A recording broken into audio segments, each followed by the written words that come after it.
Welcome to the Unstuck Podcast, and I'm your host, Drew Koss.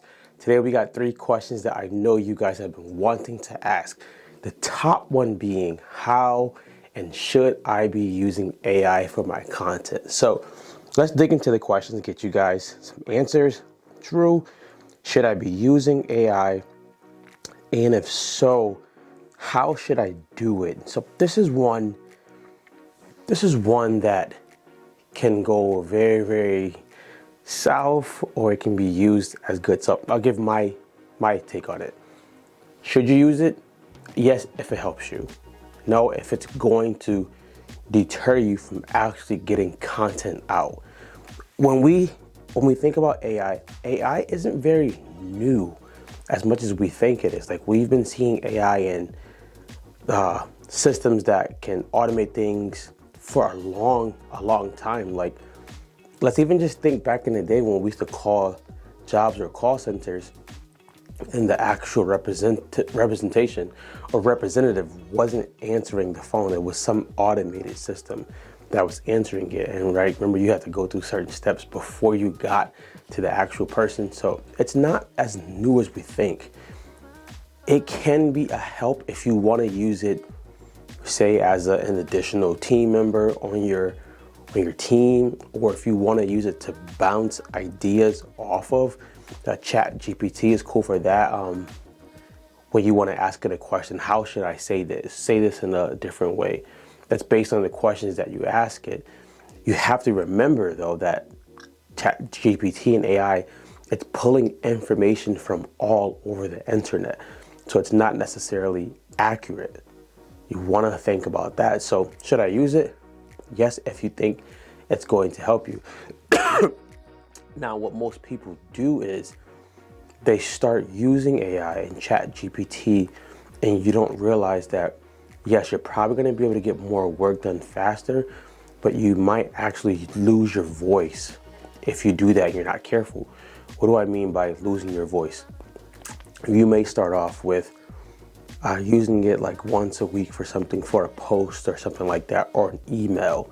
And then all of a sudden you take your eyes off of it. You're like, I'm gonna use it for all emails and all posts. And you don't realize that it's not sounding like your company, or it's not sounding like your voice. So yes, can it be a help?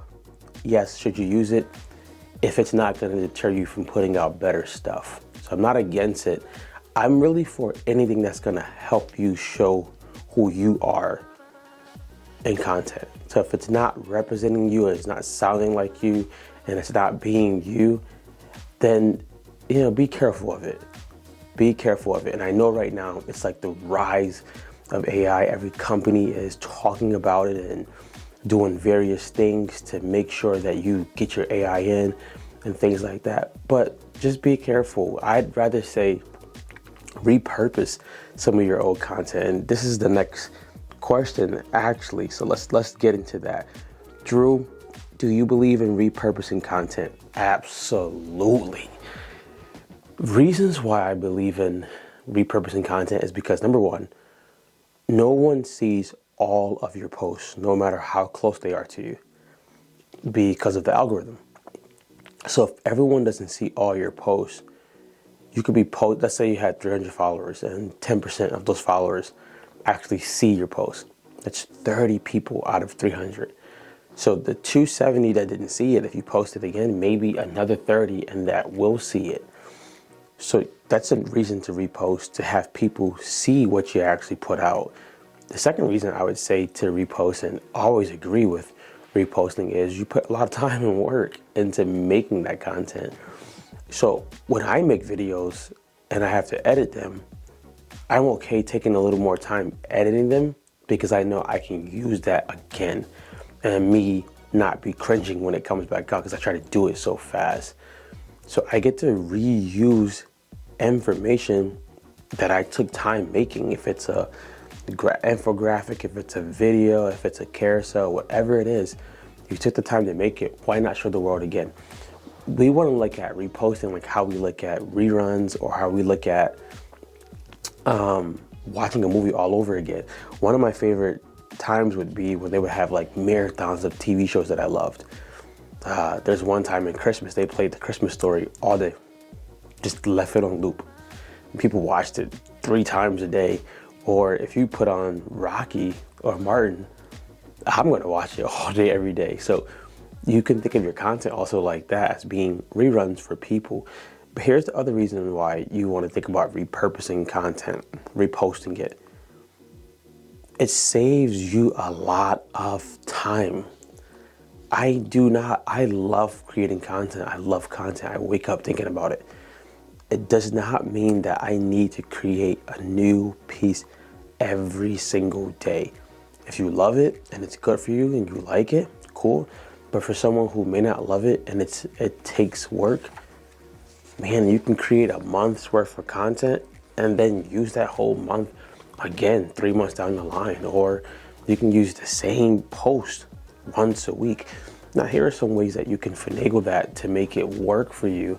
You can either change the title, you can change some of the colors in it, or you can just put it back out just the way it was. There's nothing wrong with that at all. It's so good. Believe it or not, most of your famous content creators and businesses do that a lot. You ever notice when you watch a favorite show, you see the same commercial over and over again?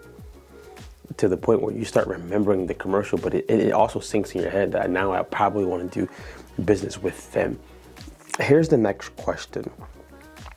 Drew, why do people make making content so hard? I think people make it to be so hard because they're adding so much other stuff. So if I'm just literally creating, I use this for a lot of my students. If you can shoot a minute a day video for 15 days, you got a month's worth of content right there. Now, if you want to add captions, you can use an app that does that. CapCut, InShot, Canva, or you can use the captions inside of Instagram. Like, that's what people overthink it so much, but it can really be simple. If I shot a minute video of me talking about a topic and I went inside of Instagram before I posted it, I clicked captions, it populated the captions. If I wanted to add some music, I added some music. Please turn the music down. Don't turn down. Don't turn up for what? Don't turn down for, what's the song by Little John? Turn down for what? Turn the music down so people can actually hear you. Add the music and voila, that's probably 2 minutes a day.